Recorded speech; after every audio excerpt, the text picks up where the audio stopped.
sali chua ni nakaunti na Naviti vakamimbi nakauwata wana inakile buni dagdango me vale shua talimai na be kasayali inandela ni banua vakatalangaki na lomani waitui kau dure chua na lomani korongo dure na mango na kavika na tarawau na ibi na sautu sarchunga na ni mamisa pamuria chua na inakini ni mami marroya segi mamisa dau patambia chua na ni mami aumbula na maiwai kata ngene banua.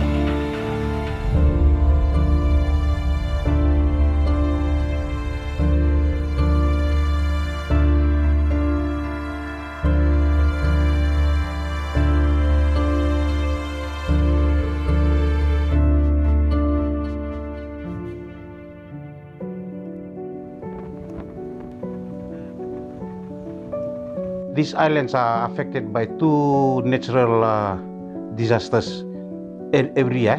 It's either cyclones or drought. So the project was endorsed by Cabinet in 2020. Firstly is to restore degraded land and also to look at sustainable forest management for the communities in the islands. So at the height of the pandemic, the project was implemented in the Western Division. This was one of the reasons that government chose that two islands in Naviti and Malolo. Tulumbe kana yamba kisauti maitavodhi na lomani korongo maru karama ivosa na kena ndau na kena teva kina na vikau erasa singani lauraiti kana nondavanua ali utalengana tegu na budin saat siko na vano ni budin to sangarawa tiwa na kena komiti na tambana ni umbula na lomani ve korokoro rakau mai sona leiteni kau mai na wala ni forestry ka vaungiti talengana leo ni vano me ratia mandanga na ve kau buat na ite sotale na kau rambini tu na lomani alo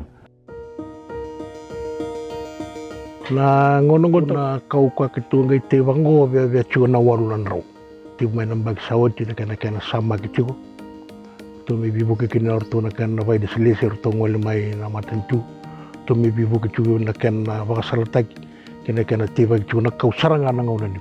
I would say there is a greater appreciation by the custodians of their resources in how these all interlinked together. The appreciation that they have to look after their resources, not only for this generation, but for the next generation. And that if they do practice the sustainable approaches to sustaining their resources or managing their resources, there would be benefits, economic and environmental benefits for this generation and the generations to come. So I see there's a better appreciation of that, not just looking for only at today, but for the long-term benefit for their children. Sila mana kalun nanggele me ren me tawani me bakana tai. Tani buru-buru non dambule tatunga nanggele. Itu sabangan jinjina tak 6 bulan na vakazen, na vikanga ubina kata chunga nanggele.